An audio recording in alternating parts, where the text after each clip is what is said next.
keep moving on. I won't stop now. I'll keep moving on till I reach the top somehow.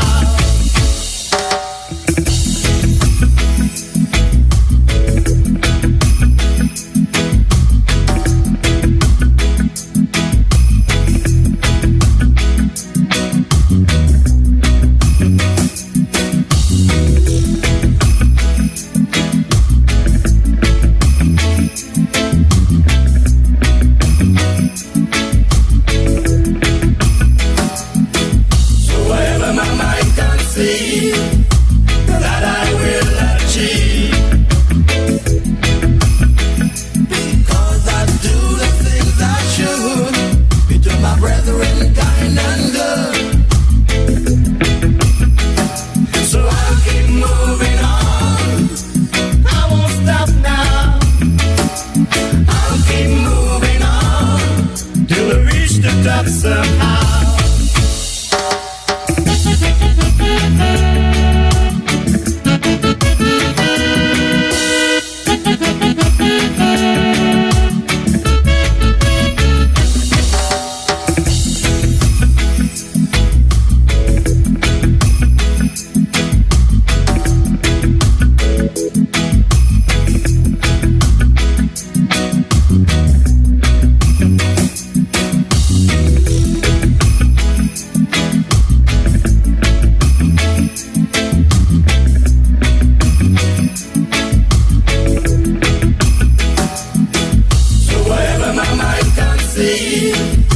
That I will achieve, because I do the things I should, be to my brethren kind and good. So I'll keep moving on. I won't stop now. I'll keep moving on to reach the top somehow. I'll keep moving on. I won't stop now. I'll keep moving on till I reach the top somehow. I'll keep moving on. I won't stop now. I'll keep moving on till I reach the top somehow. Oh yes, my Straight Talk family. Whenever you hear that theme song, then you know it is time for me to welcome you to another edition of Straight Talk, and time for me to say welcome to the world, because we are on the World Wide Web and we reach you all over the world in the Citizen and Nevision diaspora. And guess what? I've gotten a little tip for you tonight.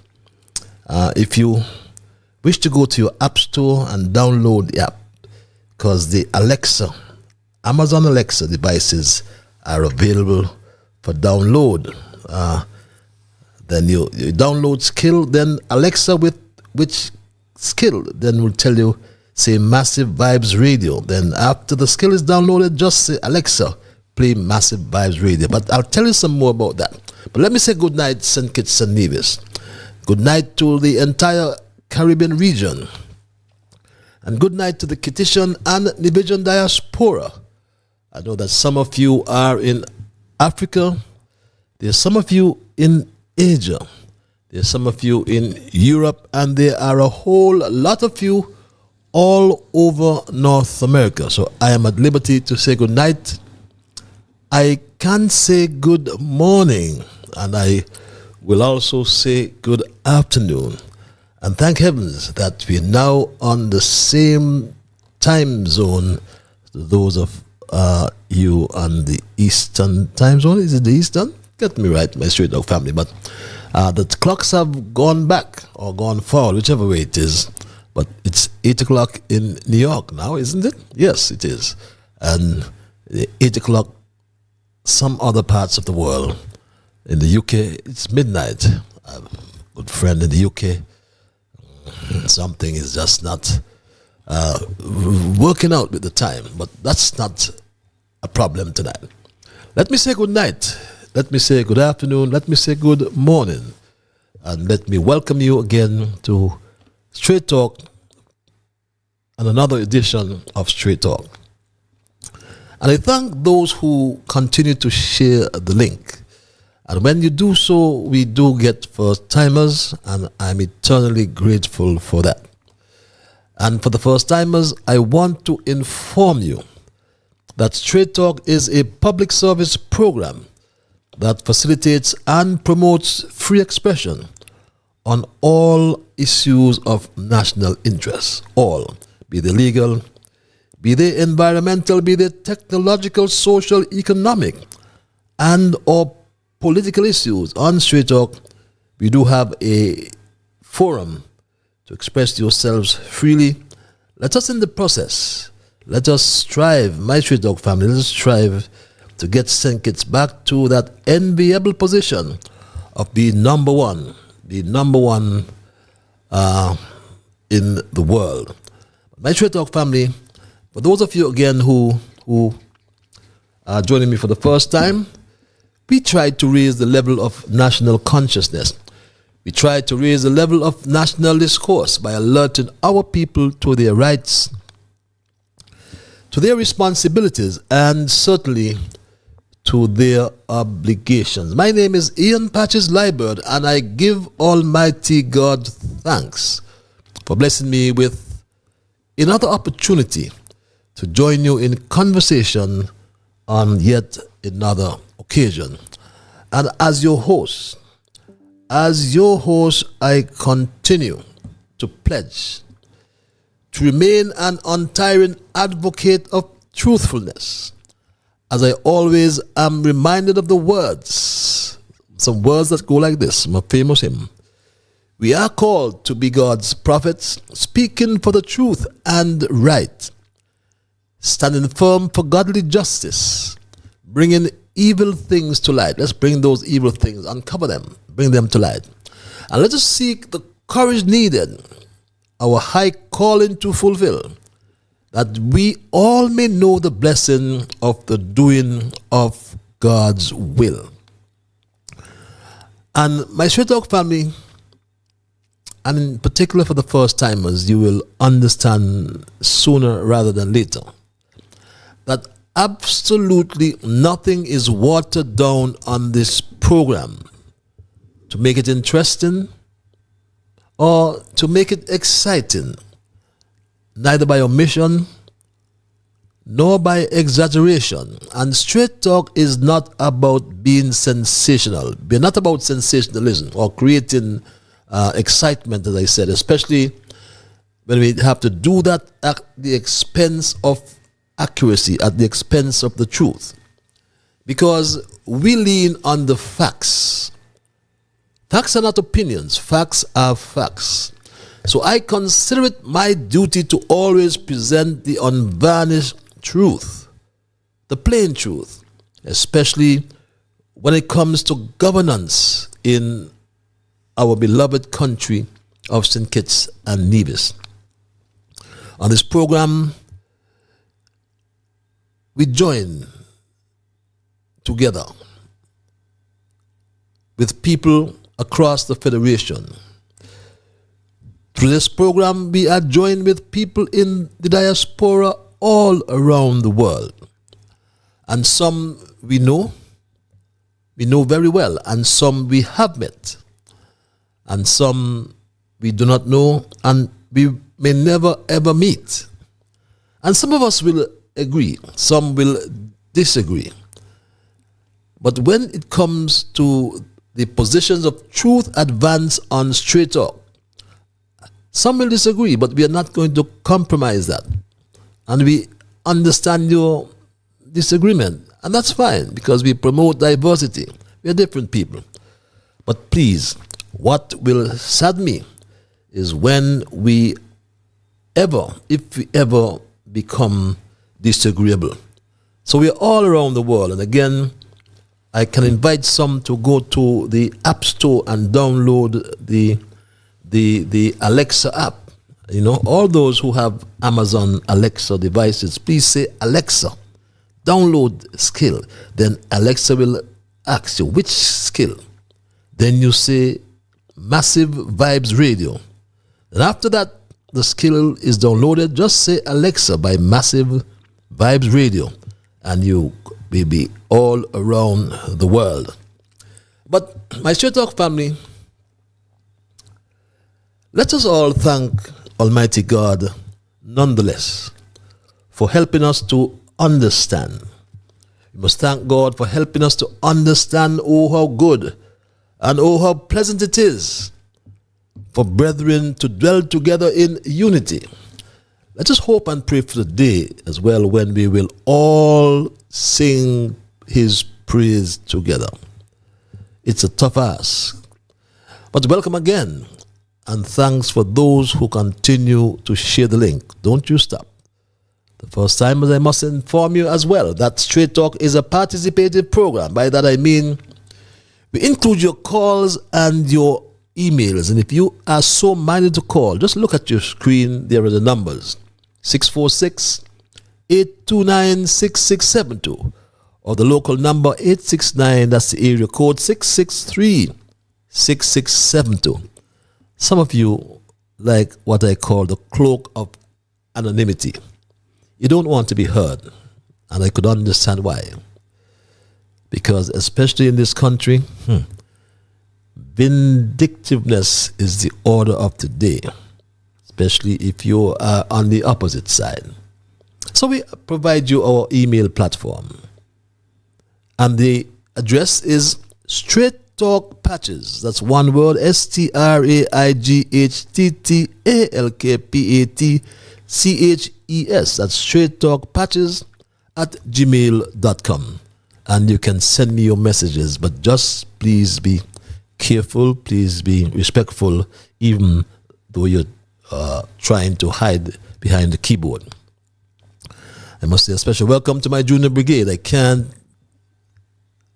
acknowledge them, else I'll be in trouble. Young Dwayne, Tristan, you always remind your mom, Shama. See them going to school mornings. That's good. Justy's at the top of the class. Kevin Hanley, Nevis, how is Charlestown Secondary School going for you, young man? And young Rue Costa in South Carolina, Jamal in Anguilla. I saw Travis, he too going to school on it was Friday, and he told me his brother Travon is also at school. But Travis and Travon from Ponds Extension. And for those who were expecting the special lady, we are going to defer, and I'll explain to you at some other time, but saying hi to the special lady in St. Louis, who will be on this program sooner rather than later. And my Straight Talk family, I can inform our first timers as well of the format for each show, in that we consider our observations in review, after which a dissertation or short thesis is presented. And the title of my thesis or short dissertation tonight is A True Report on the State of the Federation.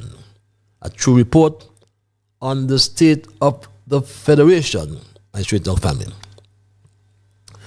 And our observations in review are an integral part of Straight Talk, after which I will normally move into my thesis. Following which I will then include your calls and your emails as mentioned earlier, just to allow your full participation. It is a participative program, as I said.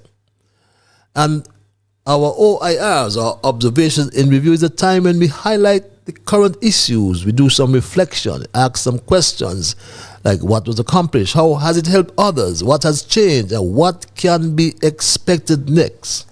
And more importantly, it's a learning process, so we ask, what have we learned as a people? And my first observation, my Straight Talk family, I take this quite seriously, because for several weeks, Straight Talk has been raising a concern about the quality of the water apparently found by Bede in Keon. And for the record, nothing was ever said to suggest that no water was found in Keon. As a matter of fact, we were all very excited that after decades of drilling in Keon, it was miraculous that Bede had found water in that area. No doubt they do what we call deep well drilling. But let no one change the narrative, as nobody, underline, nobody said that water was not found. What people raised and continue to raise was serious concerns about the water found. All the people are asking for is accountability. That's all. No one is saying that the quality of the water found is bad. And no one is saying as well that the quality of the water found is good. But there is only one way to verify that, and it is called quality testing. What's wrong with that? I am a quality advocate, and there are many quality advocates out there. And I can tell you, as the former minister with responsibility for public infrastructure, I can say to you that between 2015 and 2018, Bede drilled 2 wells in Shadwell, namely Shadwell 1 and Shadwell 2. The quality of water found in Shadwell 1 was deemed fit for human consumption, and it was introduced into the Bastia water system. And this was the memorandum that I got from the then acting manager and water engineer, dated December 9th, 2018, as you can glean from the content. And my Straight Talk family, the content is very clear. Let me pause this for a while so you can see that for yourselves. As of the 27th of November, it states, water from Shadwell 1 was introduced into the Bastia water system. Before the introduction of this water, the needs of the Bastia system was met by wells located within the Bastia Valley aquifer. My Straight Talk family. And it continues. And you can glean from page 2 of this memorandum. Page 2, again, is very clear, pellucid as the morning sun. And you can glean that water was put into the system. The public system, my Straight Talk family, some 547,000 gallons per day is still being yielded from that particular well at Shadwell 1. On the contrary, though, my Straight Talk family, and as we speak, Shadwell 2 is still capped. Shadwell 2, my Straight Talk family, is still capped. You can drive up, going up to Shadwell, you'll see just off the side of the road, that well is still capped. In other words, no water is flowing from that well, and it was never introduced into the public system. The well is capped because the quality of water found was deemed not fit for human consumption. So, it is not about crediting or discrediting anybody. It is about quality. No one is being accused of anything. All that is being done is an attempt to ensure that public servants be guided by the established standard operating procedures, the SOPs as we call them. So nobody said on Straight Talk that water was not found. Far from that. What people are trying to establish is whether the quality of the water found by Bede is fit for human consumption. So why should we just sit back and trust July? Why should we sit back and trust the Soka engineer? Why should we just sit back and trust the manager and water engineer Kwame Williams? And worse yet, why should we just sit back and trust Bede? Because we understand that Bede, in fact, arranged for the testing of the water that was found. And meanwhile, frantic efforts are being made to connect this water to the public system. They are in a great hurry to put that water in the public system. But the total disregard shown to the consumers they intend to serve is troubling. But I commit to those residents in Keon who continue to call me because they are afraid to speak out. I will not stop speaking on your behalf. And even if they connect the water or introduce the water into the public system, make sure you get a sample and take it to the Bureau of Standards. But until we get answers about the water quality, which is paramount, beg your pardon, and I hold the manager and water engineer Cromwell Williams accountable. I'm saying it each time with no disrespect to Cromwell. I hold you accountable to the people of Keon and by extension the entire country. We are all, beg your pardon, entitled to a full report in the name of good governance, transparency, and accountability. So it is sad, we still have this deafening silence. Just tell the country, tell the people if the water is good or bad. If it's good, come and say it is good. St. Nevis has a Bureau of Standards, which the current Cabinet Secretary, Dr. Nato, I believe, headed for some time. But the multipurpose lab is not involved in this critical issue of testing the quality of water to be made available for human consumption. Is it because the Bureau of Standards identified the arsenic contamination in the Shadowbill 2 that was drilled by Bede? The Bureau of Standards has the appropriate equipment, I'll continue to say, at its multipurpose lab. It also has the appropriate contact alliances.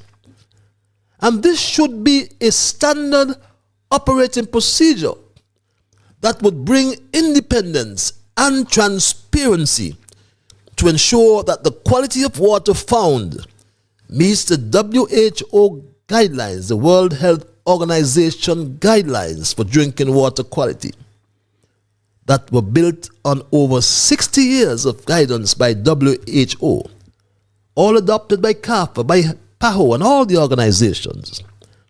And I must say again, it is sad to see the water being transported in construction equipment, construction tank trucks, and the fire trucks. That is not good, Cromwell, and you must tell your bosses that it is not good, it is not healthy. There are certain vehicles, equipment that are used to transport potable water for people's consumption. But under my tenure as minister, I want to make it abundantly clear. It was a standard operating procedure for the Bureau of Standards through its multipurpose lab to test these wells. As a matter of fact, it is the Bureau of Standards that checked or tested 27 wells all around the country. 27 wells. I recall that the management of the Water Services Department questioned the reliability of the test results on Shadwell 2. And it was sent overseas for referral. And 2 independent agencies came back with similar results as the Bureau of Standards. And today, Shadwell 2 is still capped as we speak. God bless the technicians at the Bureau of Standards. We might have been drinking poisonous water over there in St. Peter's. And we hope we don't have this for the folks in Keon. So why should we, or anybody for that matter, trust bid? I am told that the manager and water engineer challenged the findings of the multipurpose lab pertaining to Shadwell 2 test results. But I can say, I recall as well, that the former acting manager and water engineer, Denison Paul, I'm sure he don't mind if I call his name, that I recall, Denison Paul always worked with the Bureau of Standards. What else can you expect? Why is this current management not working with the Bureau of Standards? The issues being raised by residents in Keon and surrounding areas can result in poor health, sickness, and God forbid, death. Again, we are not saying that the water is bad. Neither are we saying that the water found is good. But all we can do to verify that is to test and test and test, quality testing. My second observation, my Street Talk family, I've been hearing about some issues at the Keon High School, still in Keon. I've been hearing that the Keon High School and many other schools have been overrun with or by mold, and some people are falling ill. This slow student ought to come to the nation and tell us what is happening over at the Keon High School and other schools as it relates to the environment in terms of the safety and health of the environment in which students have to be for 7 or 8 hours. So we are following that story from the Keon High School about the mold in the buildings or whatever is the parasites in the building.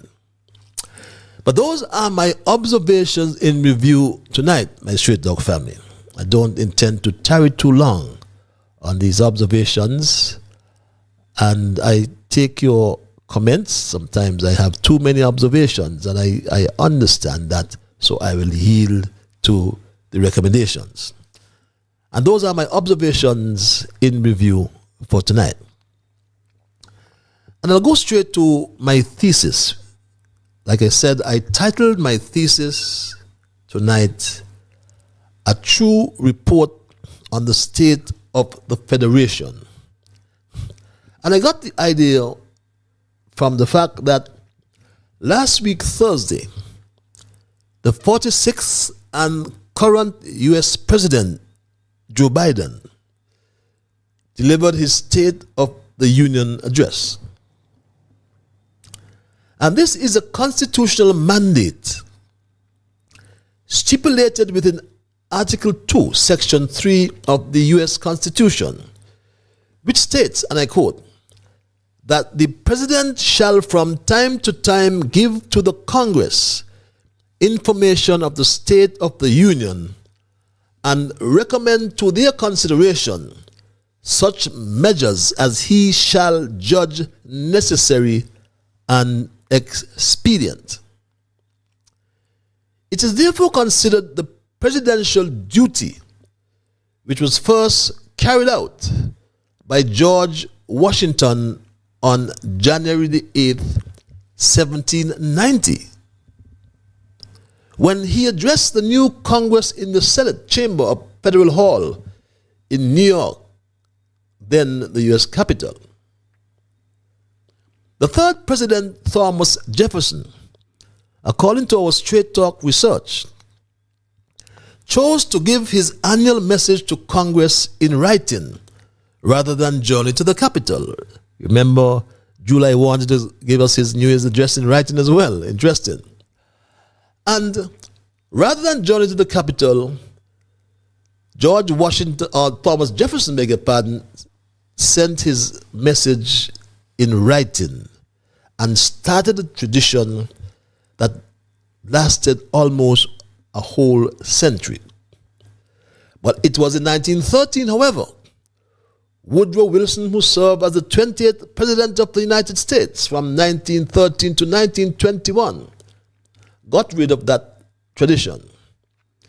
And shortly after his inauguration, Wilson went to the Capitol Hill to make a speech about tariffs, becoming the first president since John Adams to presume to address Congress directly on its own turf.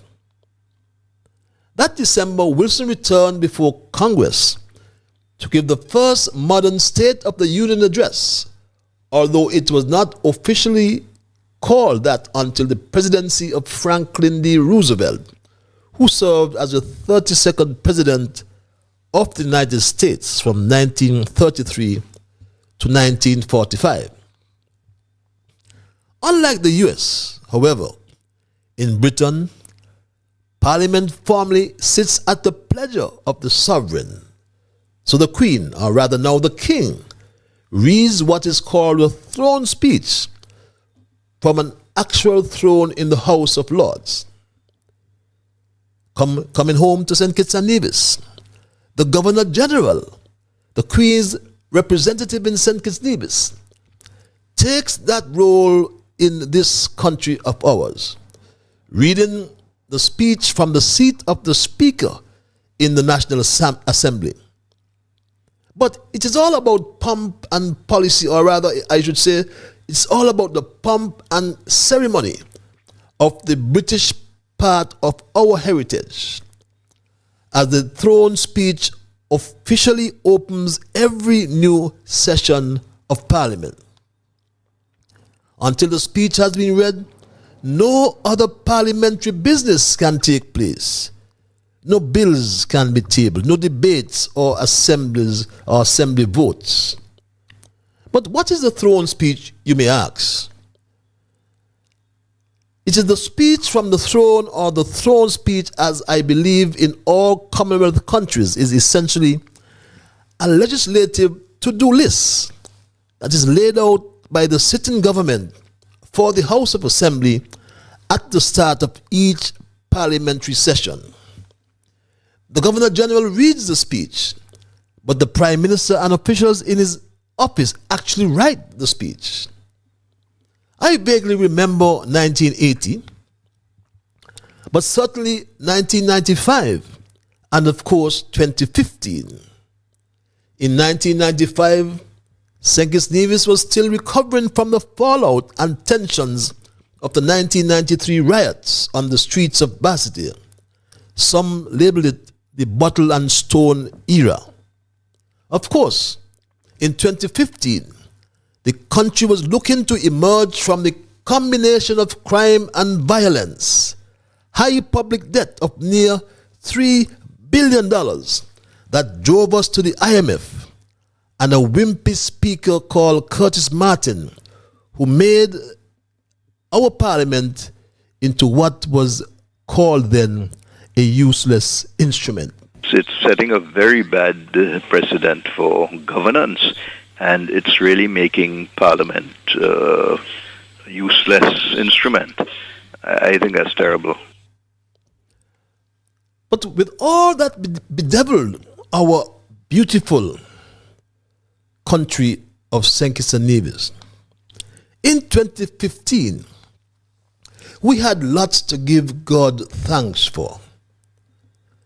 Times in 2015 were hard, but every member of the Team Unity cabinet recognized the fact that tomorrow begins today. So we thus realized that we were faced with the urgency of now, and an economic overhaul was considered imperative, my Straight Talk family. With the fact that tomorrow begins today, we are faced with the urgency of now. An economic overhaul is needed now to ensure that we are on the road where we can all have access to this nation's prosperity. The average citizen does not have to be told that times are hard. The people of St. Kitts and Nevis have faced severe adversity over the past 5 years. Our Team Unity government understands that the cost of living is too high. The general standard of living for most citizens has dropped dramatically. And my Straight Talk family, to address the high cost of living, Team Unity recall, remove VAT on food, medicine, and funeral expenses. We took action. The road from poor to middle class was filled with potholes of despair and discouragement. The road was filled with bumps. The road led to disappointment. Mr. Speaker, honorable members, we must put our people to work. We must make the cost of living affordable. We must become energy efficient. We must create the environment where government can be the catalyst for job creation in the private sector through innovation, regulatory processes, technology, and incentives. We cannot be satisfied with the past. We must launch St. Kitts and Nevis into the future. This is the foundation of a strong economy. Team Unity, Mr. Speaker, removed the VAT from food, medicine, and funeral expenses, effective April 7th, 2015. A compassionate move which has put more money in the pockets of all our people. Many economists agree that tax breaks can jumpstart any sluggish economy because people then have more money in their pockets.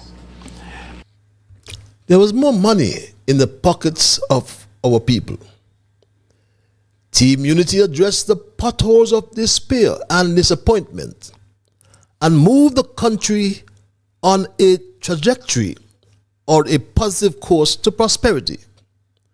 But then came COVID-19 in 2020 and a new government in 2022. The speech from the throne delivered by Dame Marcella Liburd listed some ambitious issues and policies the government intended to address and the laws it planned to table, my Straight Talk family. Today registers an epic moment in the history of our nation, and I am particularly honored to be part of this occasion that ushers in an era of new beginnings. The opening of this parliament is convened at a time when the global leadership has been challenged to take a long and hard look at changing course, to embrace and pursue that vision for action that brings hope to the world's people. This is a significant milestone that we celebrate today, since the people of St. Kitts and Nevis determined with no uncertainty that there is a better way forward with the newly elected St. Kitts Nevis Labour administration at the helm of government. I am pleased to present to the nation an overview of the socio-economic agenda of our government, which I am confident will substantially transform the Federation of St. Kitts and Nevis over the next 5 years. But my Straight Talk family, it's nigh 2 of those 5 years that have elapsed, and they promise to eradicate poverty, they promise productive employment opportunities and decent work are among many of the things they promise. Our government's human rights agenda is aligned with the United Nations Sustainable Development Goals that seek to reduce widening inequalities and promote economic growth and poverty eradication with a view towards attaining productive employment opportunities and decent work for our men and women folk. My Straight Talk family, the throne speech, no doubt meant to put the government's political objectives into context. But it stopped short of outlining the state of the country and the challenges it faces. So perhaps, just maybe, perhaps the time has come for us to legislate a requirement that every Prime Minister must present an annual report to the Parliament and by extension the country. That ought to be a duty of the Prime Minister. In the meantime, my Straight Talk family, in the interim, I believe that Straight Talk has a duty to present a true report on the state of the Federation of St. Kitts and Nevis. And it would read, I believe, or I should say, our economy is stagnant. Our main revenue earner, the CBI, is constantly under the threat of the Canadian and US governments, and more recently, the European Union. Here in St. Kitts and Nevis, my Straight Talk family, instead of being in a position of strength as under Team Unity, St. Kitts Nevis under July is on shaky ground. And one can confirm that by just reading the IMF report, my Straight Talk family. The IMF report is very clear, very, very clear, pellucid as we would say, as it relates to the CBI. And you can glean that from your screens, my Straight Talk family. And you can see for yourselves what is being said about our economy, or the economy of St. Kitts and Nevis. Very, very clear, my Straight Talk family. And you can glean from the content. It says, CBI has performed well in recent years, but there is a scope to further improve integrity of the program. The authorities have improved governance of the program by advancing CBI legislation and creating the CBI Board of Governors to improve oversight. I would add, so it seems. It goes on, the transparency and accountability of the CBI program could be enhanced further by publishing an annual financial report on the CBI unit's operations and key data on applications. The fiscal stance should be tightened to maintain a balanced budget over the medium term under conservative assumptions about future CBI flows. And it continues. And the report also speaks to the minimum wage, my Straight Talk family. A two-tier increase in January 2024 and 2025, it reads, will increase the minimum wage by nearly 40% compared to the present level in 2014, placing it higher than the ECCU, that's the Eastern Caribbean Currency Union, peers, and likely subjecting 1/6 of the workforce to the minimum wage. An analytical assessment should be undertaken to examine the possible impact of the minimum wage decision on employment, informality, and external competitiveness. Public sector wage setting should also consider its cascading effects on the private sector. Very serious analysis here, my Straight Dog family. Because in fact, what happens in the manufacturing sector, for example, whenever the minimum wages increase, then the workers get less hours. They work less hours, so they don't really benefit from a real increase. It goes on to speak about the financial system and the requirements for it to be strengthened. But my Straight Dog family, on the economy, this government led by July is out of control, or rather has out of control spending. And that not only threatens the livelihoods of future generations, but it also weakens our ability to respond in times of crisis. July legislates unto himself and his cabinet, for example, huge salary increases, my Straight Dog family. A huge salary increase legislated by this heartless leader. Recently in the National Parliament, there was the adoption by resolution of the reports, recommendations that were provided by the Salary Review Commission. Now, obviously, no matter what side of the political fence you're on, there are going to be disagreements as to the timing and all of that. But one of the things I was wondering about, because that's come up again, is the situation in which the report was done under the previous administration exceeded the 3-year period of review. And someone asking, why didn't this government do or commission its own review? Basically because the economic environment would have changed since COVID-19, and perhaps the recommendations would have been different to what they are in this whole commission report. What's your take on that? Right, so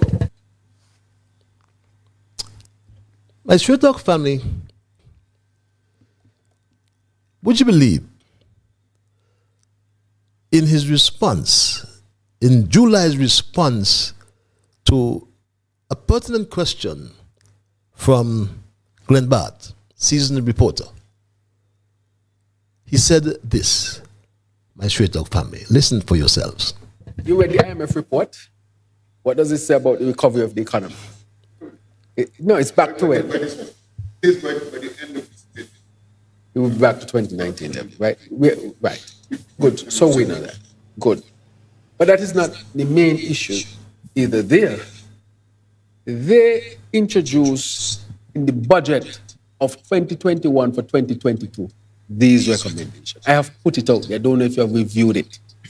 Have you seen it? But I've seen it. But what I'm saying is that I understand. the resolution was Yes, I understand what you're saying. Right. I understand what you're saying. They put it in the budget. Correct? In 2021 for 2022, when the economy was worse.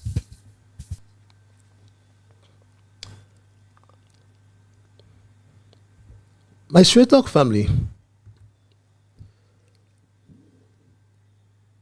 a blatant lie by Terence Michael Drew. And would you believe, ironically, it was the crooked Attorney General Garth Lucifer Wilkin, I should say, who outlined the facts.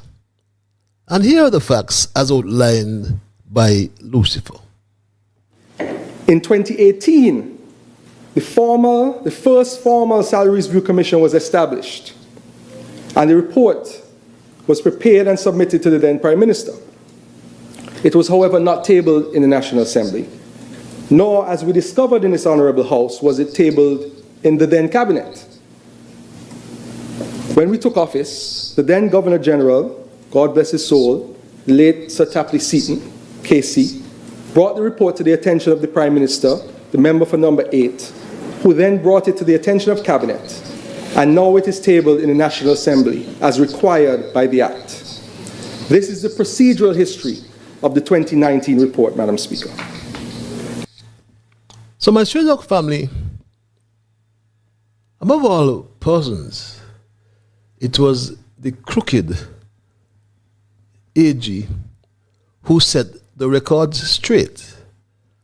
And in the process, he spoke to the Salaries Review Commission Act, my Stray Dog family. And he outlined, as per the legislation, the procedural steps that should be taken and in fact were taken. So this really put Terence Drew under the microscope as being what some people call a pathological liar, my Stray Dog family. And here's the legislation that was spoken about, my Stray Dog family. And that's the legislation, the Salaries Review Commission Act. But let's go to the part 2 of the Act. And it reads quite clearly, my Stray Dog family. And part 2 speaks to the establishment and functions of the Commission, the constitution of the Commission. And it says, there is established a commission to be known as the Salaries Review Commission, which commission shall consist of a chairperson and 4 other members. The members of the commission shall be appointed by the Governor General after consultation with the Prime Minister and the Leader of the Opposition. And in making the appointments, consideration shall be given to the members' experience in government, whether legislative or executive, the private sector, the trade union movement, and the law.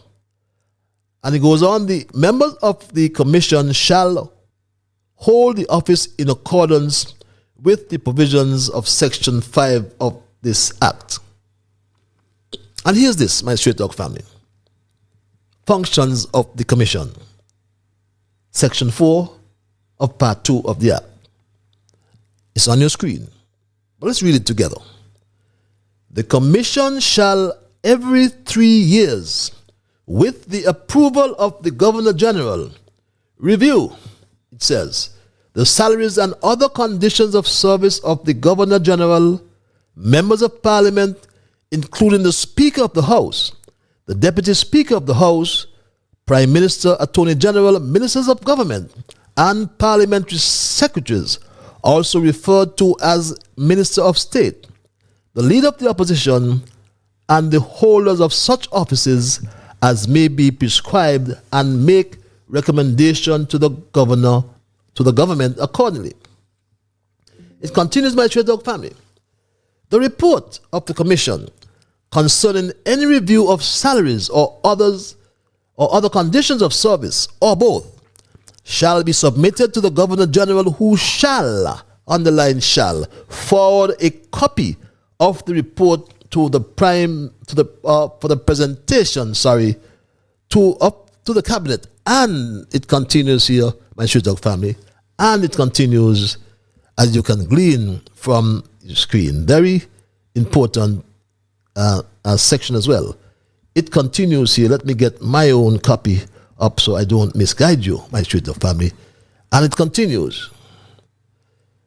Let me see if I can find my own copy. Not find it, but it says, and it continues. It said, and for laying as soon as possible after presentation to the Cabinet on the table of the National Assembly. And it continues here, subject to subsection 4, the Commission shall also, whenever it reviews the salaries and other conditions of service of persons referred to in subsection 1, review the pension benefits payable to persons who are qualified to receive such benefits under the Governor General's Pensions Act, the Speaker's Pension Act, the Premier's and Prime Minister's Pension Act, and the Legislator's Pension Act, my straight dog family. So, what lies or lie Terence Michael Drew continues to tell? And why does he continue to tell lies? And above all, like I said, it was the crooked one who outlined the procedural requirements as per the legislation which I just read.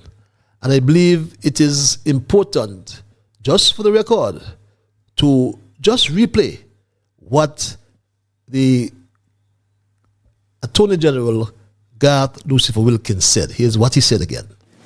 In 2018, the first formal Salary Review Commission was established, and the report was prepared and submitted to the then Prime Minister.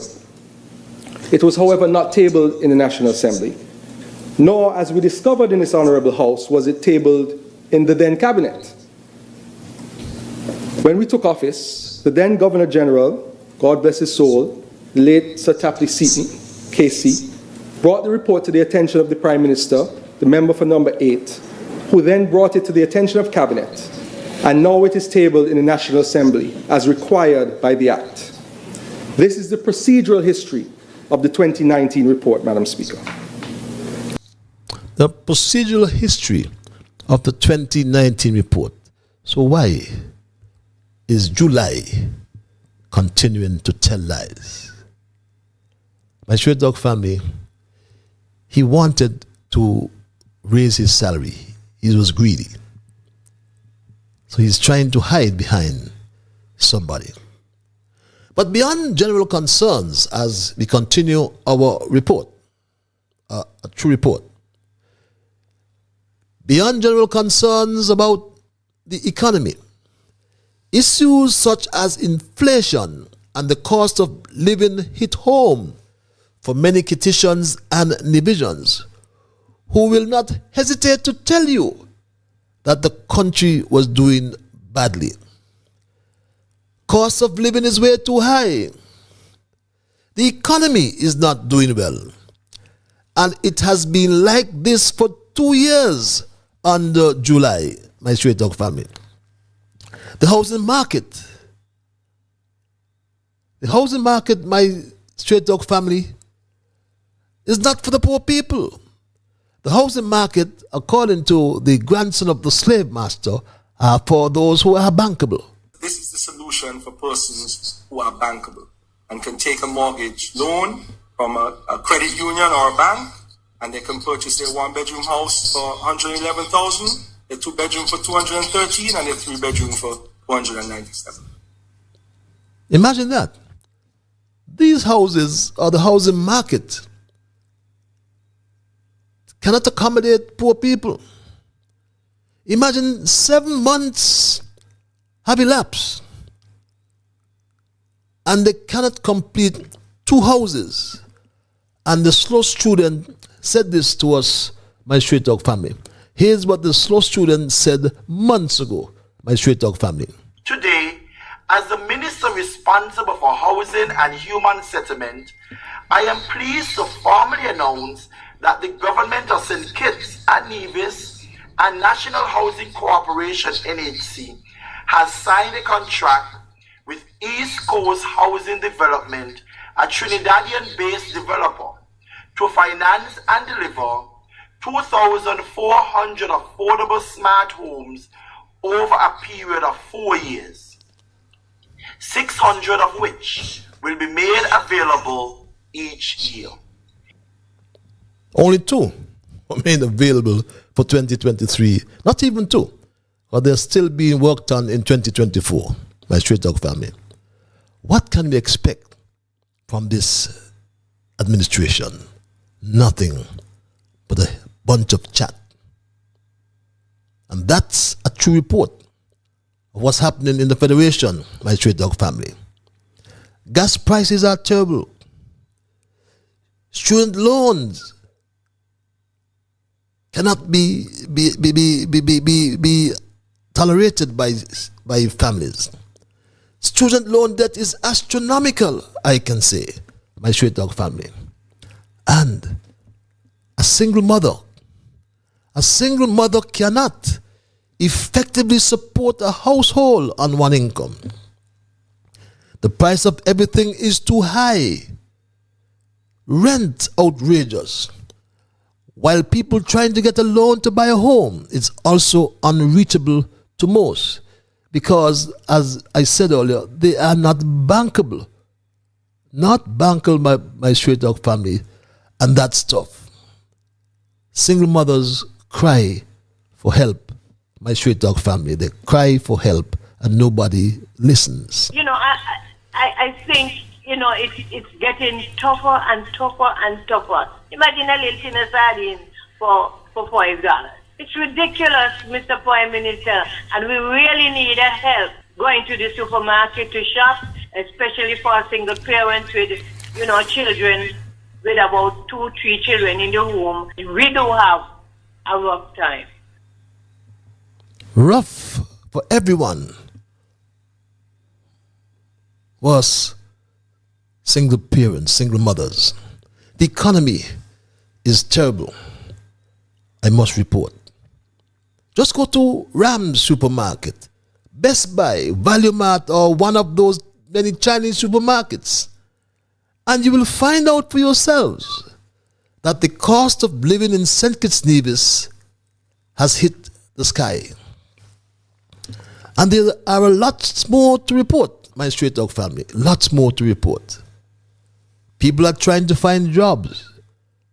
But July told us that some Cameroonians are still here, and they are working.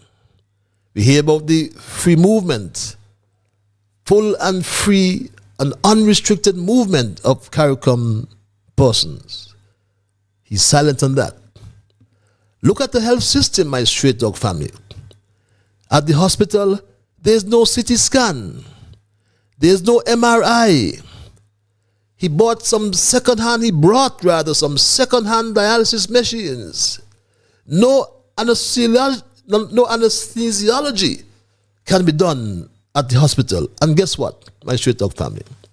Instead of getting the equipment needed for the hospital, would you believe that Dr. July has given priority to constructing or repairing the morgue? Do you believe that, my straight dog family? Listen to this. The morgue was in dilapidated condition. I'm sure if any of you would have gone there because of investigative purposes and you see the morgue, you'll be so disappointed. Somebody told me once they're standing in the morgue and the water coming through the roof, dropping down in the morgue. We have put an end to that. Imagine that, my straight dog family. Instead of addressing the plethora of issues, health issues at the hospital, he has given priority to fixing a morgue. Why is the morgue a priority for Dr. Joe? A morgue, he said, or a mortuary in a hospital or elsewhere is a place used for the storage of dead bodies, human corpses that are removed for autopsy or other methods of disposal. In modern times, corpses have customarily been refrigerated to delay decomposition. In a sense, a morgue is a place, is a facility, my straight dog family. A morgue is a facility located at a hospital or coroner's office, which serves as a storage space for the dead bodies. People want health, Dr. Joe. People want health systems, equipment, MRI, CAT scans, CT scans. That's what needed at the hospital, Terence Drew. But would you believe that's what he gave us? A morgue? Social development. Poor people are getting knocked about in this country, my straight talk, every single day. Imagine thousands of people taken off the PAP.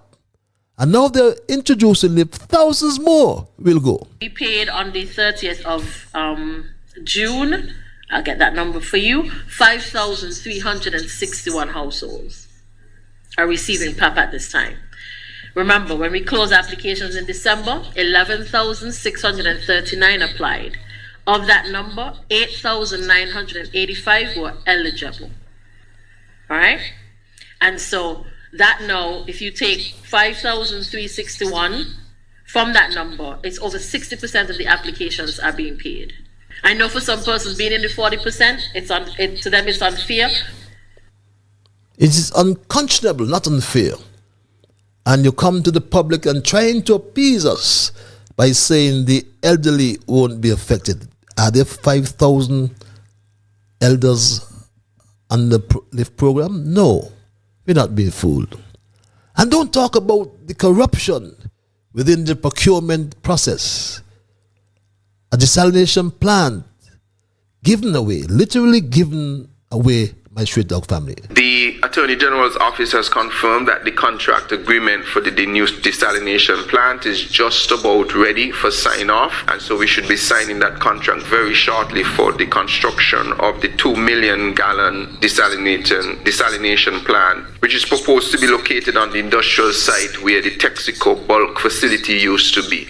This is right next to the ocean actually, and it's an ideal location for the capture of water and then the distribution to nearby 2 million gallon storage in Bird Rock, and even reaching storage as far as Lagreed. We had evaluated 3 proposals, and Royal Utilities was the selected developer, and so the contract will be signed with Royal Utilities, and we are at the final stages of that. And once the contract is signed, we anticipate that construction will take maybe up to about 8 months to get this additional 2 million gallons of water into our system. Evaluated 3 proposals, but you can only call one. Could you imagine that? The other 2 are secret.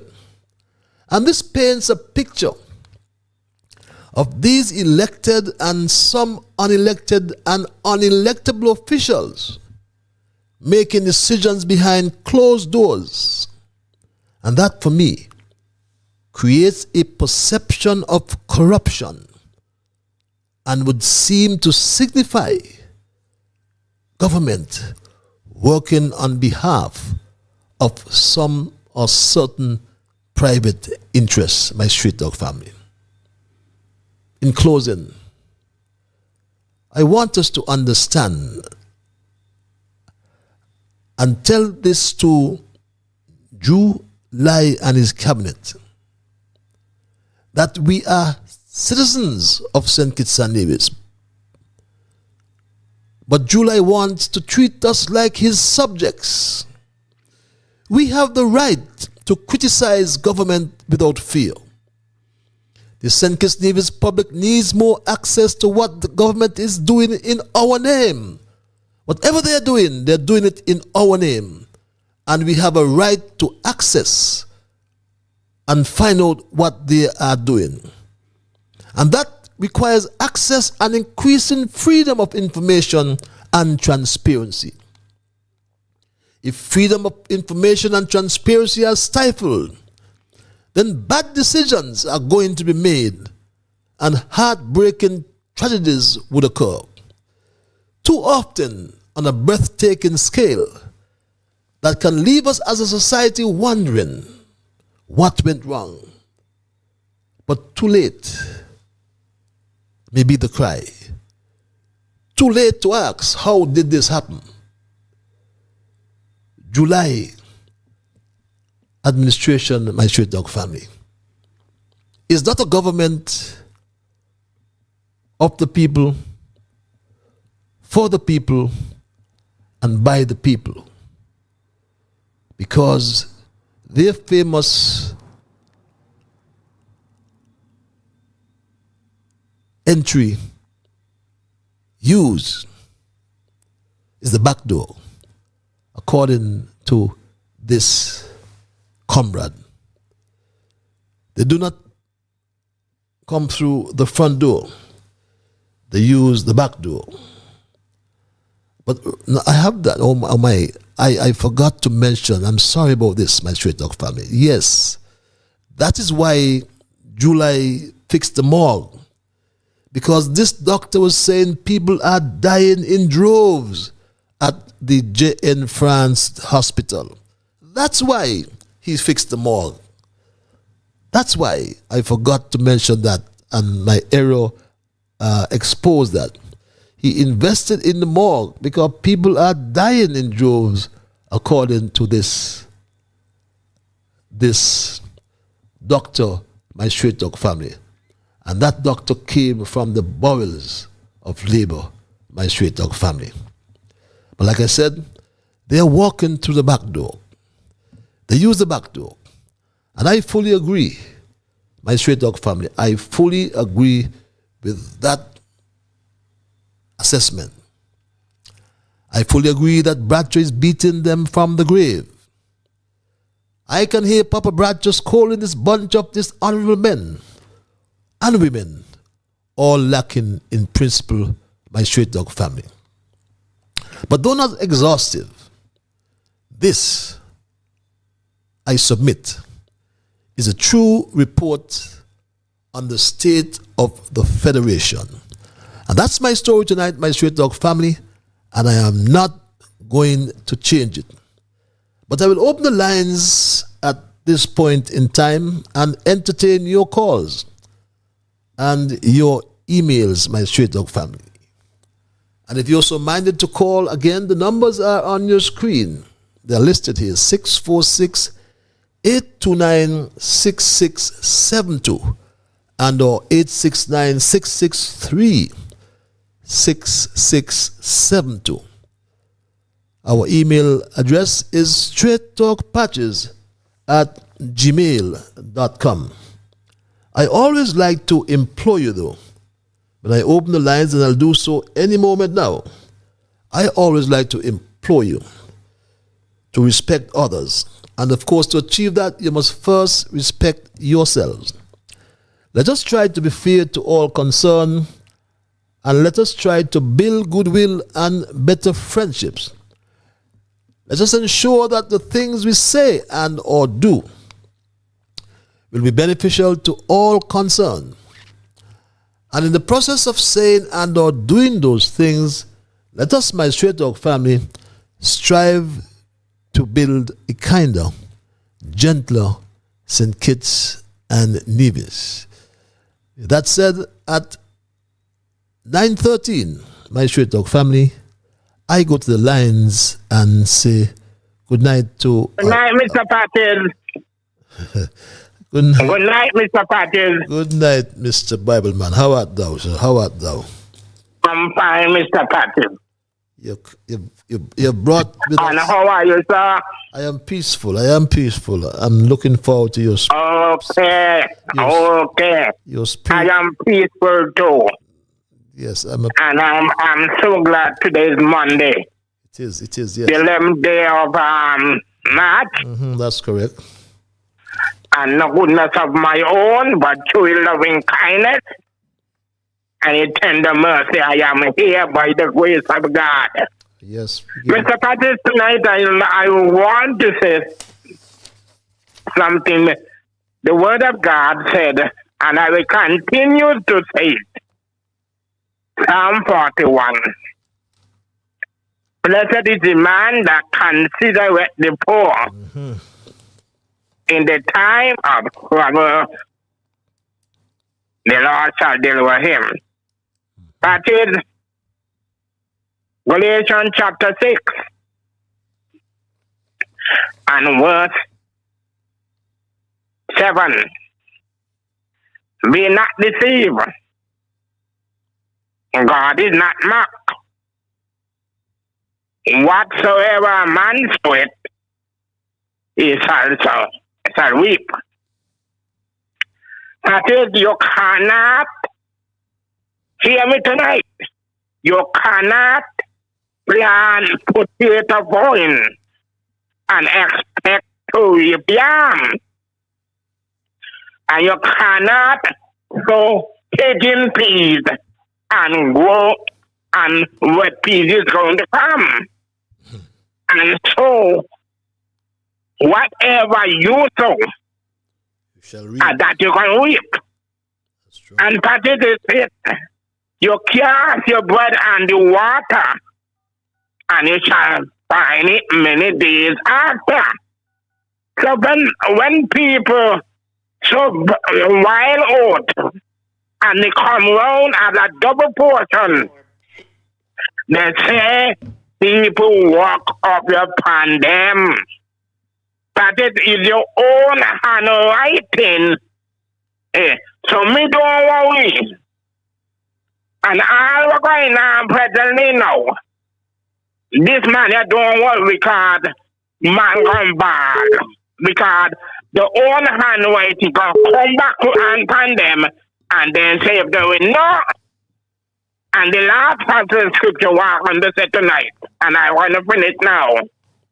The Bible says in Proverbs, if you stop up your ears from hearing the poor people,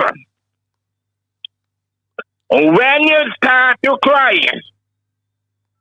the Lord says He's not going to hear you. Let people read it and understand what He said. So, Patrick, I wish you all the best. And the good Lord bless you and keep you. Good night, Mr. Patel. Bye. Good night, my dear brother. Thanks, as usual, for your spiritual intervention, I call it. I always bring greetings from the Word.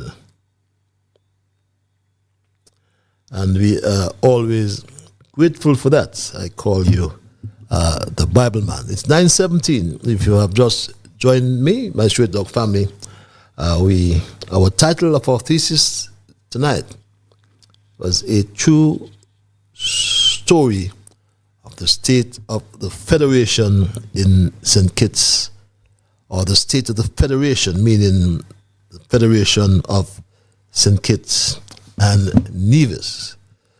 And our lines are open, and we go back to the lines and say, good night, caller, you're live. Hello, caller. Good evening, Patches. Good evening, my dear brother, Culture. Yes, brother. Well, you like the showers of blessing we get over the weekend.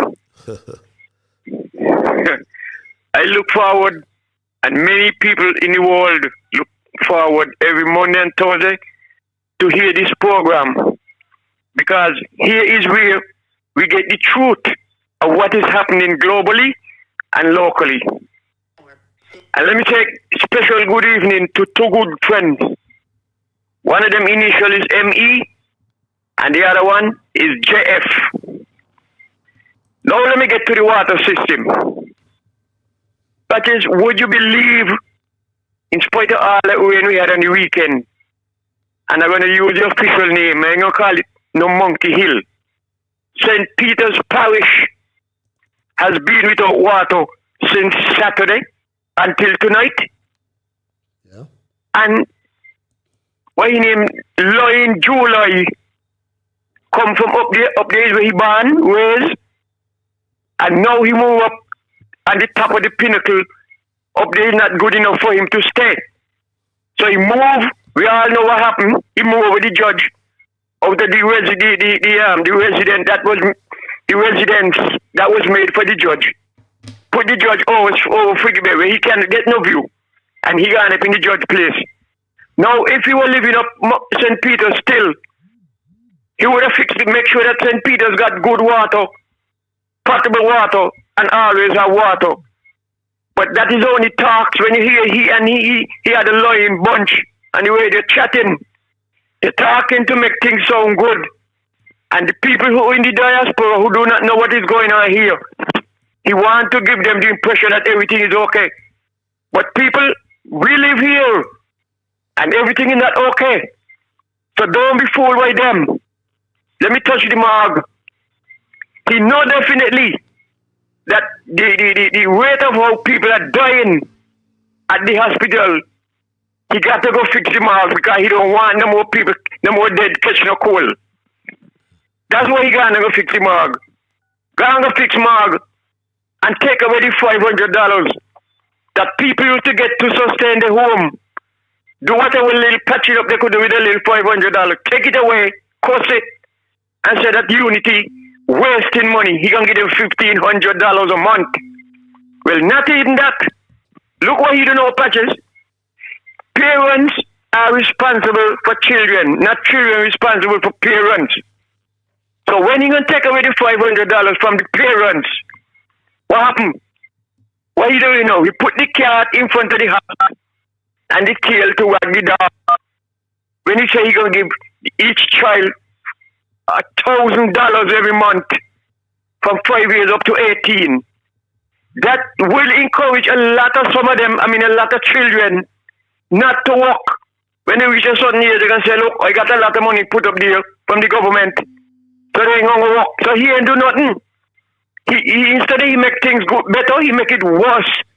Anyway, thank you for a little 2 minutes and come back. Patches, my condolences to the family of Surrey Pemberton of Market Street who passed away in St. Croix. Okay. I'll come back later, Patrice. Thank you very much. I do associate myself with such condolences. Let's go back to the line. Caller, you're live. Hello, caller. Mr. Strater, good evening. How is Vincente? Straight talk. Vicente mucho bueno. Bueno, okay. Mi hermano bueno. Sí. Buenas noches, señor. Dígame. Mr. Strater, good evening. How are you? I am peaceful. What about yourself? Well, what can I say? So far, so good. It's going good. It's looking good, and you just got to give God thanks for where it is. It's a blessing, and I just want to thank God for you, like my brother from the left-hand side coming and says that you are doing a wonderful job, and every Monday night I look forward just to let you know it's a blessing to hear your voice. Understand? It's a blessing to me. I think you is the only program that brings somebody over the radio wave that brings scripture from the Bible. Nobody else do this thing. So it shows who you are. Understand? I just want to confirm what Carl Brown says to you. I listened to that program yesterday and I was amazed with what he says. But is the same thing happening in America? When Reagan left office, Bush take over. So Bush now got Reagan people and he left them in office when Clinton comes in. When Clinton dumped everybody. Nobody could have believed it. So after Bush take up, keep them there. And when Obama come in, Obama dumped everybody. And that was the end of it. No Trump going, Trump leaving some of these people there. What Joe Biden do? Joe Biden going and dump everybody. So the all people that do these things is the people that are always everybody shows this. And I see a thing happening in St. Kitts. His own in this. I'm tired of hearing your cousin coming under here. Victimization. And you want to be coming and saying, well, yes, it's going. She can't do it. She's the governor. So she has to sit quiet and look what's going on. I feel hard in it with all those firing on. But she cannot do nothing because so she going to sit here, take her she's waiting one day that maybe she go back and run for office again and then she can run half her mouth. Otherwise, that she going to just sit there and take everything. Mr. Strater, I just miss my brother Alvin there in Belgium and my nephew George Reed. Listening to George Strater and a good guy, a friend of mine there, Tabernacle Kenzie. I seen him some time ago and he says Elizabeth Strater. So Mr. Ken, good night. You are tuning to the right person. So Mr. Strater, let me just say good night to the wonderful sister here in St. Louis. And Texas Green, God bless you too. Take care of yourself. We will see you when we see you. And Miss Sheep Lady, thank you for everything you are doing. God bless you. Mr. Strater, do you think? See you when I see you. Be good. See you when I see you as well, my dear brother. And I want to, as you mentioned, that you refer to as the sheep lady. I understand that quite a few people have made donations to Miss Foy, and one individual told me they were happy that you called them and confirmed receipt of that donation. And I didn't call you, but it may be a good thing as well if you can, at some time, it doesn't have to be tonight, or whenever you feel so moved to do, is you can call to Straight Talk and send out your gratitude to all those who help and continue to help in terms of your restoration or replenishment of that your herd. I think that's the right, your heads of sheep, whichever is the right term, my Straight Talk family. It's now 9:26. The times are back. Yes, it's 9:26. Am I correct? Yes, it's 9:26 here in St. Kitts. If you have just joined me, welcome to this edition of Straight Talk. And tonight we are discussing the thesis for tonight. It's the true story of what's happening in St. Kitts and Nevis. And believe it or not, when everybody is crying out about the health system and the service at the hospital, a medical doctor who was in charge of the Ministry of Health, saw it fit to invest in a morgue. Would you believe that, my Straight Dog family? The morgue was in dilapidated condition. Sure, if any of you would have gone there because of investigative purposes and you see the morgue, you'll be so disappointed. Somebody told me once they're standing in the morgue and the water coming through the roof, dropping down in the morgue. We have put an end to that. Imagine that. Mr. Liburd reads this email. The rapprochement, that's French, or rapprochement, however you want to pronounce that, between Mr. Mahon and yourself is welcome news. The revitalization that should be of friendliness is demonstrative of real matured men and further demonstrates that we don't have to be engrossed in infinite war against each other over petty politics. It does not mean that because both political opinions differ, friendship should cause enmity. Congratulations to you both, my Straight Talk family, reads that email. This other email reads, my Straight Talk family, it's 9:29. The lines are still open, yes, I'm just disposing of the email. It's too bright and over bright, I call him. But his brightness is constantly causing him to demonstrate foolishness, stupidity, and ignorance. To tell the public that the government has to increase the minister's salary to avoid them from getting involved into corrupt practices is the most stupid excuse I have ever heard. This uncivilized argument emanating from the mouth of an attorney general is so unfortunate, the least to say. Just imagine for a moment that just because he feels he's endowed with brilliance and the rest of us are stupid, he has the audacity to tell us that when someone approaches a minister to bribe him, the minister will be able to ward them off because his salary increase will now be able to take care of himself and family. I never hear more. I wonder who he think he is talking to. Two little kindergarten children? Well, not even them he can fool. When you have greedy, avaricious, infamy, and get-rich people in parliament, the book of Proverbs says in chapter 27, verse 29, tell us that as hell and destruction never full, so are the eyes of man never satisfied. So don't come to us, Mr. A.G., with no stupidness, because human eyes are like the world of the dead, there's always room for more. Read this email. And just to remind you again, my Straight Talk family, there are those of us who have the Alexa app. And for those who don't, you can go to the App Store.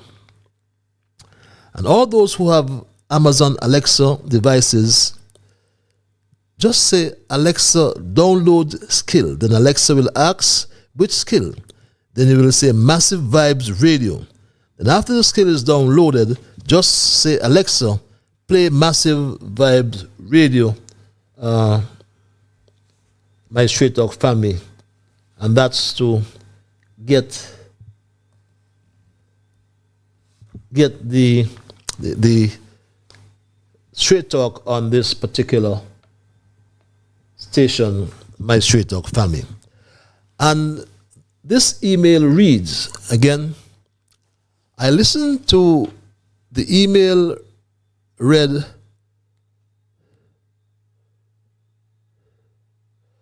I'm sorry about that, my Straight Talk family. I'm trying to make certain that the telephones are working, and just to make certain that the calls will be flowing.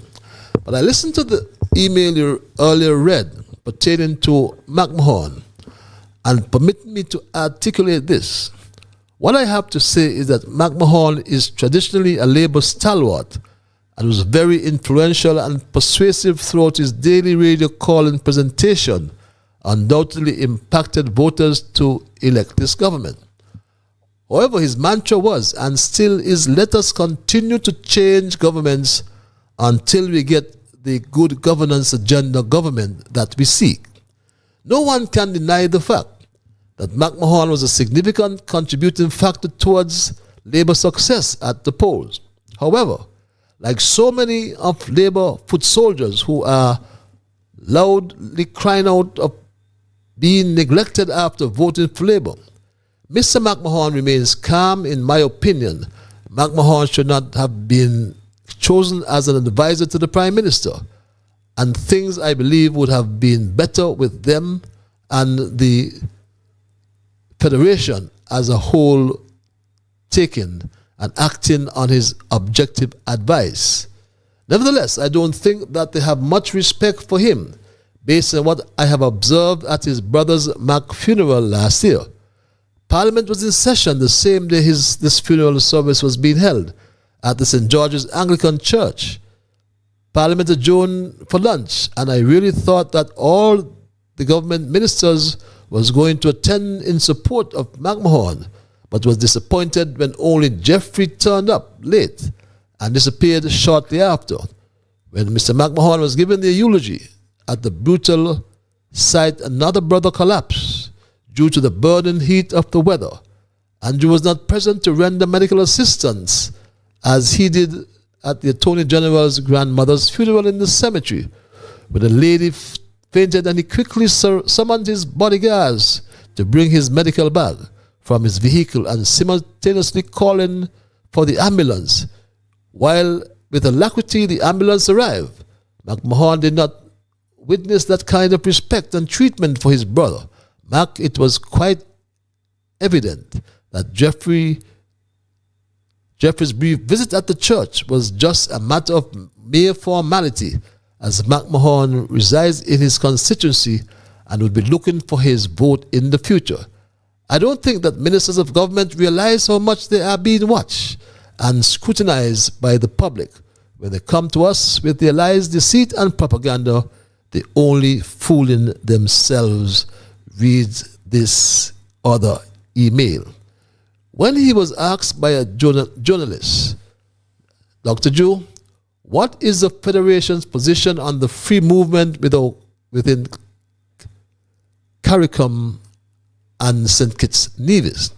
He gave a non-answer, which was a complete embarrassment to himself and the country as a whole. Many people are saying that because of his inexperience and incompetences on regional matters, he was mortally afraid that he will give a wrong answer. So he's marking time to hear and see what other member states say and do. then he will follow after. He is unable to state categorically as Gaston Brown, Bermuda and the Bahamas prime ministers articulated with their respective countries' stance. At least he could ask Denzel what to say. But no doubt, Douglas might have told him, I have my foot lap and drinking me coffee. You thought the country was a dolly house you played in. You need leadership with vast experience, not rookies and fledgling politicians, reads this other email. Let's go back to the lines. Caller, you are live. Hello, caller. Yeah, Patches. Yeah, I'm here again with my last though. Now, Patches, I'm going to show you something. Lucifer Wilkin, he really living up to the old saying. Evil think as evil does. And one can only learn from their own experience and other people's experience. Now, you remember what he did, how he treated the nanny? Hold back the nanny social security payment. When done, he went and paid in 3 different batches. Well, not apparently, he never get the job as the Attorney General yet. So now we get the job as the Attorney General and his money is big. That money they now prevent him from being corrupt. That's why he went to pay the nanny money after he get the job, the Attorney General job with the big pay. So he really live up to the part. And now Mr. Waterman, Calypsonian, who cannot finish his song, with all the boastingness he goes on with in Parliament, I call him Mr. Point of Order. Point of order, even when the opposition representative Timothy Ashan is speaking, even when they're not saying anything, he has a point of order.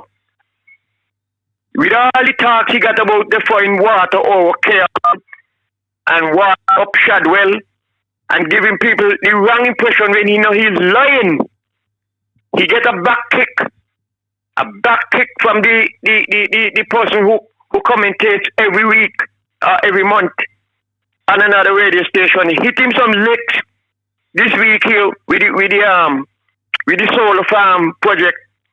Give him a lot of blows. He say, why he don't take the money from local people in the country? Why he want to go away for the money?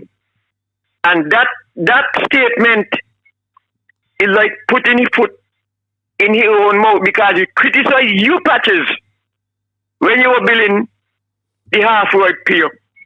So that why take the money from local and you could have get it from overseas? No, he against the money coming from overseas.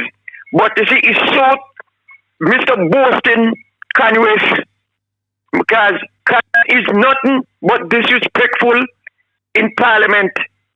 That's all he goes in there to do. Disrespect Timothy and Sean. And then the main man who's supposed to be the opposition leader to oppose Julie them with the wrong things that they are doing to the native people, the citizens of the country. He's not opposing them. Because if he opposes them, he opposes himself for the position where he is. Good night, Mr. Straight Talk. Patrick, thank you very much for the little time that you gave me. If anything is more important, I'll come back. Thank you very much. Thanks for your contribution as well, my dear brother. And one thing as well we did not, or we overlooked to inadvertently did so to address the issue as it relates to the geothermal question that was also asked of Dr. Joe. And very interesting as well was his response. I'm trying to find that in the meantime, my Straight Dog family. But Joe just has this propensity, he just has this habit just to fabricate things, and you just ask yourselves why. You know, why he has to fabricate everything. It's the question we always ask.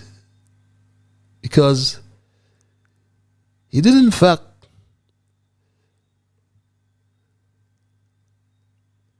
respond to this question with some level of uncertainty as well, when he was asked to clarify the issue of geothermal.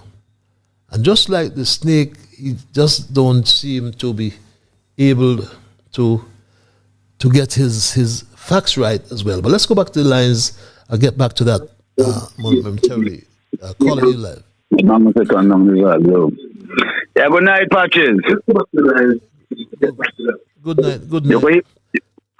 Yeah, man. Anyway, what's your now? I remember when you was in government. You can hear me? Yes, but just turn your equipment down. I want the whole world to hear you. Okay, what happened is, right... Turn the equipment down. Turn the equipment down. Can you hear me better now? I want the world to hear, but you don't just listen to the telephone. You don't have to listen to the equipment. Okay, good. Can you hear me now? Yes, that's better, sir. All right, good. Look, when you was in office, it seemed like you were trying to make a proposal for the National Health Insurance Scheme, right? Well, that was the Minister of Health. That was you? That was not me. That wasn't you? No, that was not me, no. Oh, you're right, that was Hamilton. Yes. But at the same time, all I was on the same team. So I want to know what coming of that deal. And because what it is doing, 8.5% levy and security put together. So I'm thinking, well, a good proposal for the National Health Insurance Scheme would have been like a 1.5%, and just round it off and make it just 10% one time. 1.5% going to the insurance. So when we go hospital and thing, we got our medicals and everything covered. And then you got the levy. We're going to pay the doctors, the lawyers, the doctors and the policemen them. And then you got the security for our insurance when we retire and our pension and thing. So what do you think about the 1.5 for the National Health Insurance Scheme as a more feasible option? That's for the National Health Insurance Scheme. That's for the insured person. That's for like yourself. You have to pay 1.5%. That's what. Yeah, something like our Medicare don't work. Well, I mean, somebody has to pay for it, and that was always the barrier to. Well, we have to pay for it. 1.5% out of our paycheck. Well, that's a good suggestion. I mean, it's good when people are willing to pay for services, because government can absorb everything. So it's a suggestion that one can run with, because I recall when that was being discussed, the issue was the cost of that national health insurance, and the suggestion was to take it in phases. Those who are most vulnerable, because there's some people who can't pay, who are not working for that amount of money. Those are particularly the minimum wage and so on, right? So it depends on your level of salaries or wages, then it will determine what and who can pay. That's why we don't work with Social Security? Or just a straight 5%? Well, no, but when it's there's a threshold limit, a ceiling that don't pay. Oh no, that's the levy. That's for the levy. That's for the. Yeah, that's people who make minimum wage and things. I know about that. Yeah. But everybody above minimum wage pay Social Security, right? Yes. Nobody don't pay more than 5% or less than 5%. No. And same thing with levy. Once you above the minimum wage, the same thing, 3.5%, right? Right. Once you're above the minimum wage, yes. Right. So the same thing with the National Health Insurance Scheme, 1.5%. Nobody more, nobody less. Okay. That way, that's straight across the board. Everybody, what they say? Straight across the board. Nobody more, nobody less, and you're good to go. Well, an interesting. No first class and second class. Interesting suggestion, my dear brother. It's something can give food for thought, but it's important nonetheless to have the National Health Insurance Scheme, because the costs. Like I say, if I get injured and thing, you check. Yep. Yep, makes sense. Makes sense. I could give them a card one time and tell them, man, yeah, man. Yep. At least I got something to dip into because it's a big pool one time. Yes, I understand you very well, my brother. I understand. And you also had a good idea about the transportation. Trying to use the instead of the scenic railway alone, using the railway tracks. Them. You also had a good suggestion about using it maybe change out some maybe the engine. Mm-hmm. We probably could get something to use the railway, or even upgrade them to something electrical or magnetic to transport people across the place. And cargo, yeah. But it would have been even better because we trying to make Nevis and St. Kitts and say we're going to develop this and we're going to develop that. But at the same time, checking out how it is St. Thomas right there, and we can't even get a plane to even say fly over there. But yet we got to use Cape here over in Nevis. Now, if we had done do that bridge there, what everybody had said they were going to do, we would not have been talking about we got to go cross boat, whether it be the sea bridge in a car or whatever. Because some people afraid of water, some people get seasick. But if they drive in, what the hell? I mean, excuse me, pardon the French, but it would have just been like go straight forward one time. Even if we got to pay a toll. Why it is? We ain't got no civil engineers or invite some civil engineers. If we could build one of the deepest and dredging and all that there for the deep water port and the second pier and all that there and got all the 4 and 5 ships are coming in now. Why we can't start working on a bridge and let's start paying for it so we could actually develop Nevis like we said we should and have access by just driving there and instead of just walking around a little circle of 31 miles. Go southeast, go straight Nevis, and all this here. So let me get that bridge there in place, man. An actual sea bridge, and not just a boat marks name sea bridge. Good points, my dear brother. Good points. Very good points. Anyway, anybody want to know? Christmas comes but only once a year. But have a nice night, and thanks for listening. Thanks for your intervention, my dear brother. Very good points, especially about the railway in particular. We are one of the few countries, if not the only country in the Caribbean that has a railway system that can take us right around the island. And just yesterday, I was looking at it and to see how we are just abandoning our railway system. And I believe that in time to come, we will regret what we are doing with or not doing with our railway system, because it can be utilized for passenger traffic and in particular for heavy cargo as well, moving on the rails. For some reason, we have abandoned the railway system and we just use part of it for scenic railway, and that is really foolhardy. The bridge to Nevis would ensure physical permanence between St. Kitts and Nevis. We need to have physical permanence and constitutional permanence when it comes to Nevis and St. Kitts. Nevis ain't going no place. St. Kitts ain't going no place, leave Nevis either. So we may as well just come together and do what we have to do. We're talking, for example, this. Just to clarify, you mentioned there is a funding gap in the geothermal project. Now, the Saudis are bringing what resources? Is that for the build out of a power plant, or is this just for drilling? For the funding gap. But what does it cover? Yeah, it covers the drilling of the wells. That is what it basically covers. Still going to need an additional sum to build up actually do the plant. Yes. Now, the reason why that is critical, because once you get those wells, then the whole project becomes marketable, very well marketable. You'll have people rushing in who would want to build out the plant. But by then, when all the wells are built, and you know how much energy you'll have there, we are sure that then companies will start to be approaching. Nations might start to be approaching. How can we have access to this energy as well? So the first thing is to get those wells, demonstrate the energy that exists, and then after that, take it to who will be the best to build out the plant. What a pipe dream, my Street Dog family. The geothermal project is estimated to cost $150 million US.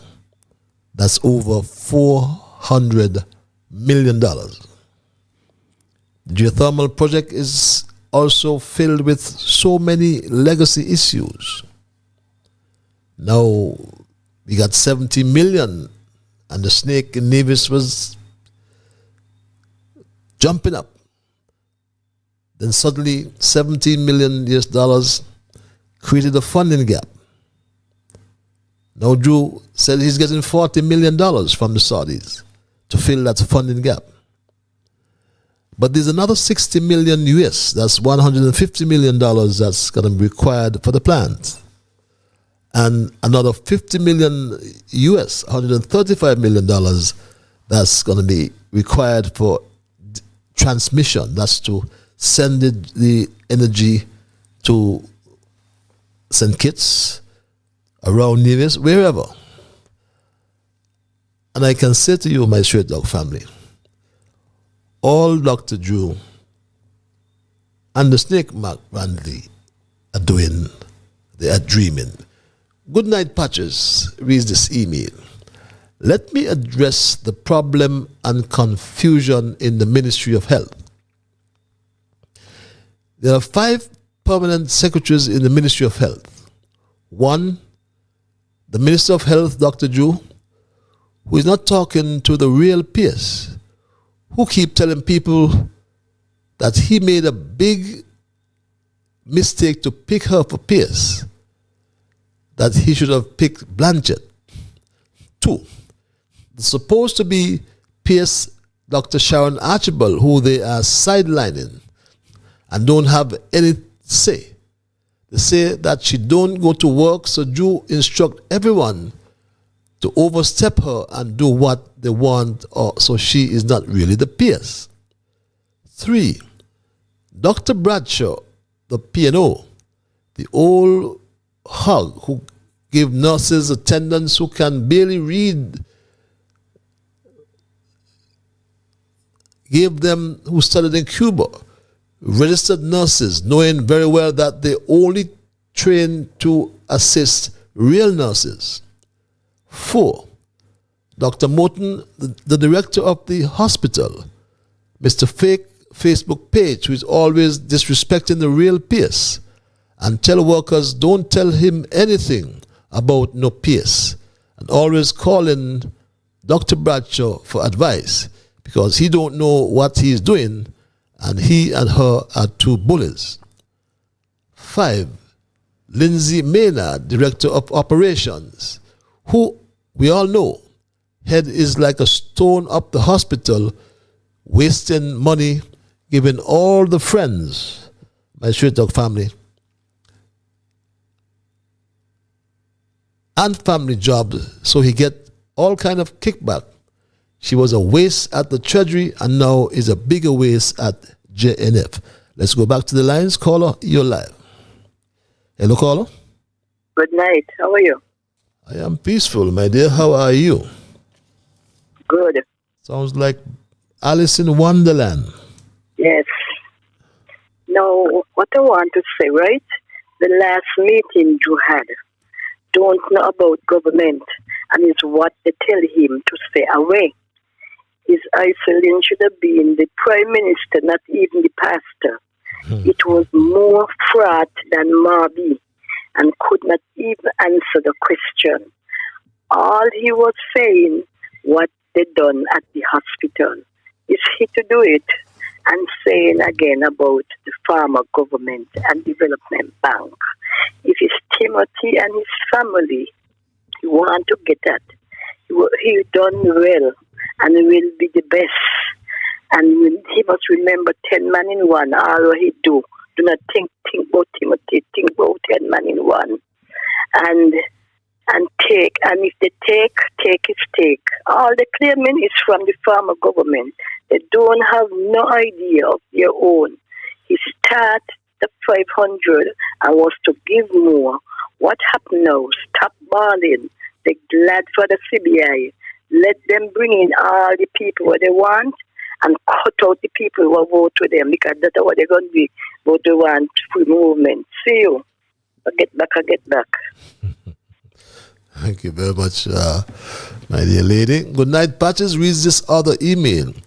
We have all come to understand that Dr. Drew don't have any real understanding.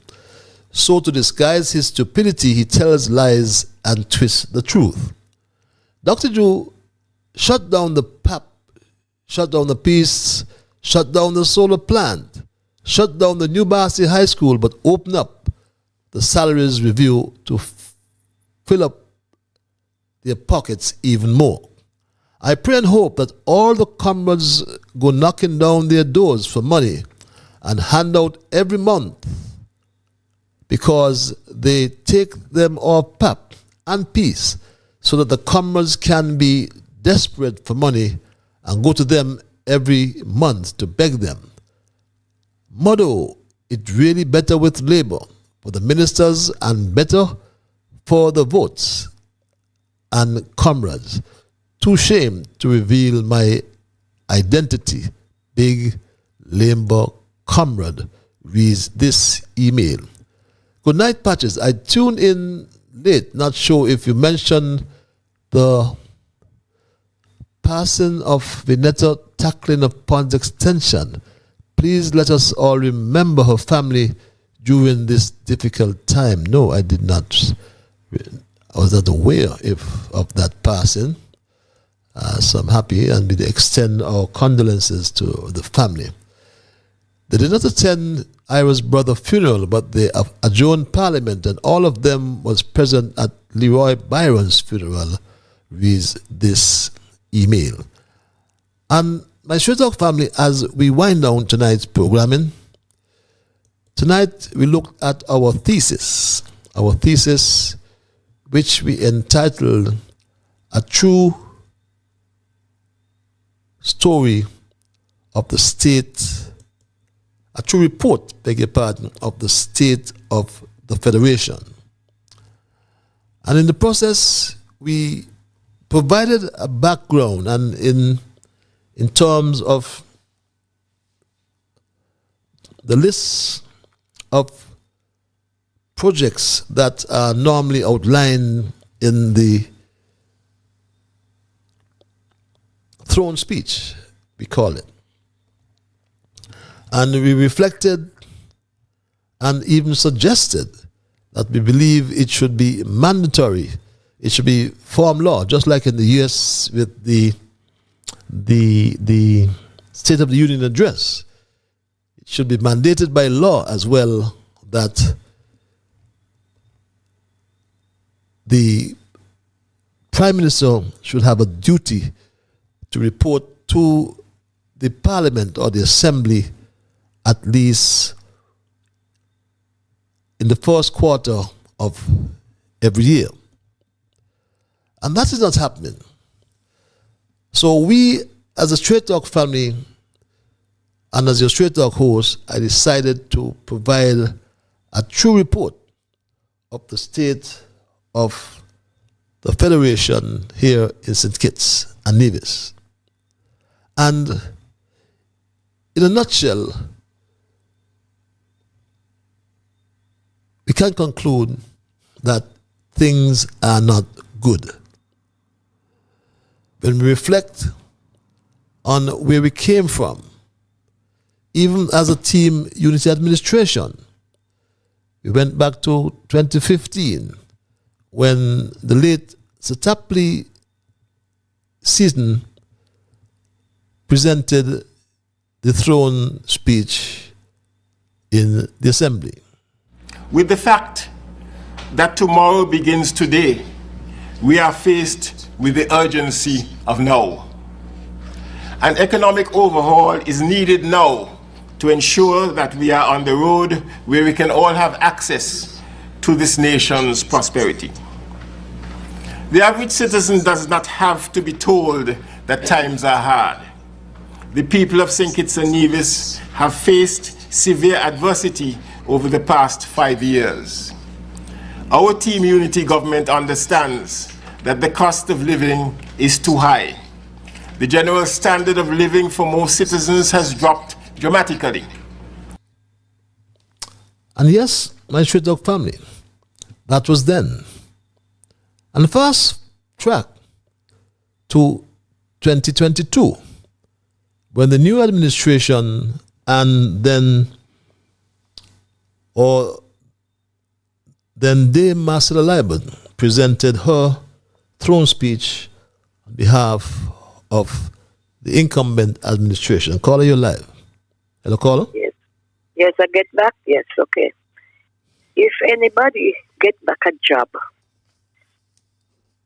they must not go on the job to harass people. They must stop it. They had it good under unity, and they know they was not working like that. But they don't want people to say anything now. You must keep your mouth shut because the government changed. Nothing is going like that. The lot of boat, it's nothing new.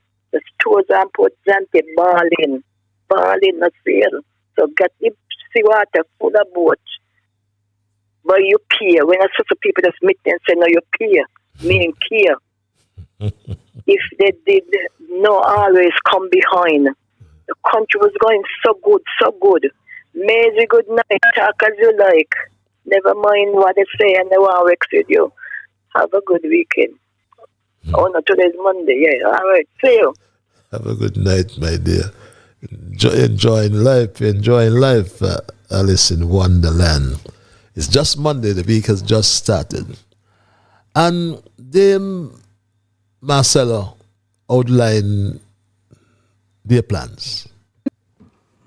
Today registers an epic moment in the history of our nation, and I am particularly honored to be part of this occasion that ushers in an era of new beginnings.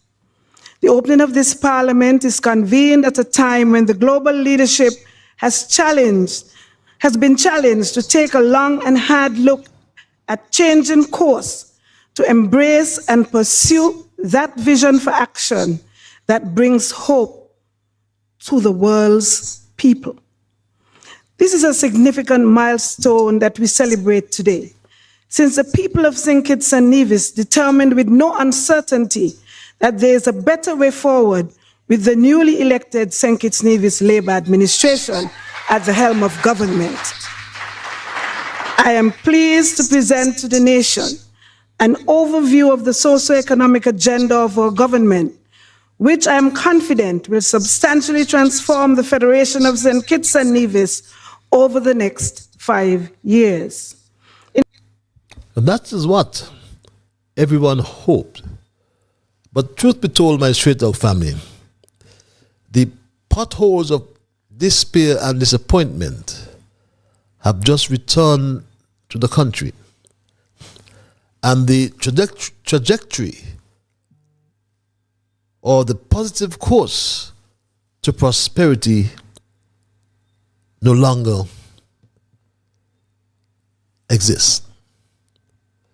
My Straight Dog family, it's night 2 of those 5 years have elapsed.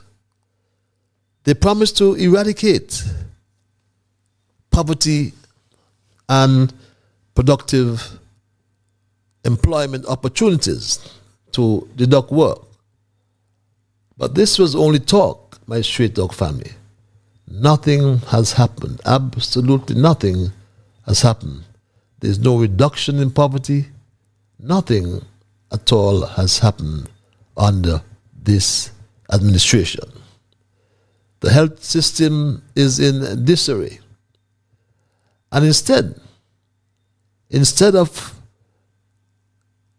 getting, my Straight Dog family, instead of getting equipment for the hospital, what is happening, or what is happening, is instead of focusing on a CT scan, an MRI, the anesthesiology equipment and so on, nothing is happening. My Straight Dog family, the Minister of Health has saw it more appropriate to invest money in a morgue. Would you believe that, my Straight Talk family? The morgue was in dilapidated condition. I'm sure if any of you would have gone there because of investigative purposes and you see the morgue, you'll be so disappointed. Somebody told me once they're standing in the morgue and the water coming through the roof, dropping down in the morgue. We have put an end to that. And my Straight Talk family, he lied about the salary.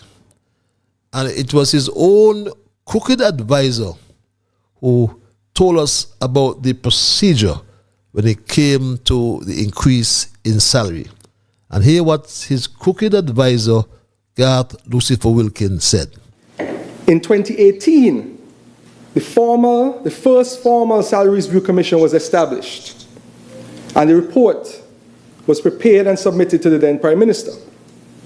It was, however, not tabled in the National Assembly, nor, as we discovered in this Honourable House, was it tabled in the then Cabinet. When we took office, the then Governor General, God bless his soul, late Sir Tapley Seaton, KC, brought the report to the attention of the Prime Minister, the member for number 8, who then brought it to the attention of Cabinet, and now it is tabled in the National Assembly as required by the Act. This is the procedural history of the 2019 report, Madam Speaker. The procedural history of the 2019 Salary Review Commission's report was outlined by Lucifer. But in closing, my Straight Talk family, it is true to say that our economy is stagnant. Our main revenue earner, the CBI, is constantly under threat of the Canadian and US government, and more recently, the European Union. Here in St. Kitts and Nevis, instead of being in a position of strength, as on the team unity, St. Kitts Nevis under July is on shaky ground. Out of control spending not only threatens the livelihoods of future generations, but is also weakened our ability to respond in times of crisis. He legislates unto himself and his cabinet huge salary increases. And in response to the feedback from the people, even his own people, he tells a blatant lie. But my Straight Talk family, beyond general concerns about the economy, issues such as inflation and the cost of living hit home for many Kittitians and Namibians who will not hesitate to tell you that the country was doing badly. Cost of living is way too high. The economy is not doing well, and it has been like this for 2 years under July. The housing market is for the bankable. 7 months it took to build 2 houses. 7 long months. Gas prices are terrible. A single mother cannot effectively support a household on one income. Rent outrageous, while people trying to get a loan to buy a home is also unreachable to most. They're not bankable. The economy is terrible. Just go to Rams, Best Buy, Value Mart, or one of the many Chinese supermarkets, and you will find that the cost of living in St. Kitts is sky high.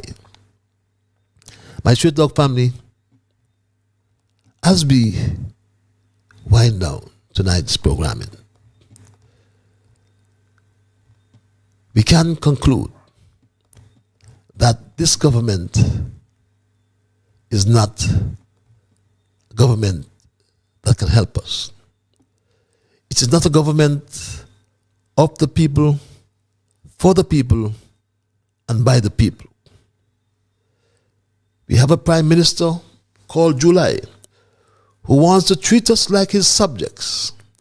But we must not forget that we have the right as citizens to criticize our own government. We have a right of citizens to request more access to what the government is doing or wants to do in our name. That requires access and increasing freedom of information and transparency, my Straight Talk family. It requires all of that. And as we wrap for tonight's programming, and I must thank all those who joined me. But in closing, I must also say that we are citizens and we have a right, as I said, to criticize those who make decisions in our name. We are the ones who elect them, and we must not stand for much more nonsense. Because in this country, we are not the servants. We are the masters. And must understand and be not subjugated any longer by these incompetent bunch of experts that they call themselves. No longer should we sit back idly and say nothing when the cost of living just keeps rising. My Straight Talk family, as I wrap, may I say, St. Kitts Nevis public needs more access to what the government is doing in our name, I'll say again. If freedom of information and transparency are stifled, then bad decisions are going to be made and heartbreaking tragedies will occur. My Straight Talk family, though not exhaustive, this is a true report on the state of the Federation. That's my story tonight, and I am not going to change it. I will just thank Almighty God for guiding our conversation tonight and always. I thank you, the callers. I thank you, the many listeners who continue to join me on a Monday and a Thursday. Still spread the word. We need more people to join us. For those of you who send emails, I want to remind you, the listeners, you, the emailers, and you, the callers, all of you are the ones who make Straight Talk. And for that reason, I say a big, big thank you. I am Ian Patches Liburd, and God's Spear, we will connect on Thursday for another edition of Straight Talk. Until then, when we connect, my Straight Talk family, be good to yourselves and to all whom you meet. And remember, whatever your mind conceive, that you will achieve. But first of all, you got to believe. So when you wake in the morning, thank God for the morning light and thank Him for taking you through the night. And I was minded to read this passage of scripture tonight from Psalms 1 verses 2 and 3, which I'll leave with you. But whose delight is in the law of the Lord, and who meditates on His law day and night, that person is like a tree planted by streams of water, which yields its fruit in season, and whose leaf does not wither. Whatever they do prospers. With those words, I'm going to say good night, my Straight Talk family. And when you wake in the morning, thank God for the morning light. Thank Him for taking you through the night. And my Straight Talk family, keep moving on. Bye-bye. Until we connect on Thursday.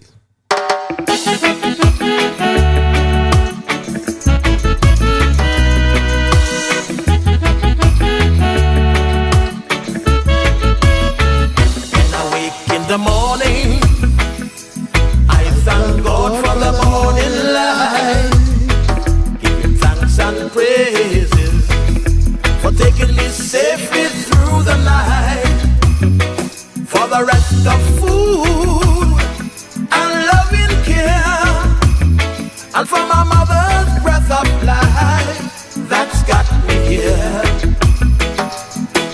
So whatever my mind conceives, that I will achieve, you better believe, because I do the things I should, be to my brethren kind and good, the best I could. So I'll keep moving on.